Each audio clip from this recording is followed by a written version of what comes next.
Mga kapuso, 25 araw na lang, Pasko na. Kaya damang-dama na talaga ang Pasko sa iba't ibang bahagi ng bansa. Tulad sa isang mall sa Pasay City kung saan sinimulan na ang taunang Parade of Lights. Mga kakaibang disenyo naman ng Belen ang binida sa Belenissimo Festival sa Tarlac. Nakatutok si Ian Cruz.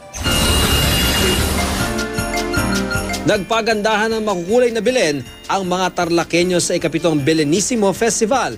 Mahigit 100 Belen ang isinali, lahat gawa sa mga indigenous at recycled materials. May Pinoy twist pa ang ilang Belen tulad ng pagbabarot saya ni Jose at Maria at ang kalabaw na ito imbes na donkey. Ang grand prize na kamit ng malakristal na Belen ng mga sundalo mula sa Camp Aquino. Nakibahagi naman sa pagdiriwang sina Kapuso host Lou Andy at ang boy group na Chickser. Naroon din sina AFP Chief of Staff General Gregorio Pio Katapang at si DILG Secretary Marojas, dala ang talumpati ni Pangulong Noynoy Aquino na hindi nakarating sa pagdiriwang. Kitang-kita ang pambihirang pagkakamalikhain ng mga kalahok. Pinapatunayan ninyo sa buong mundo, mahusay ang Pilipino.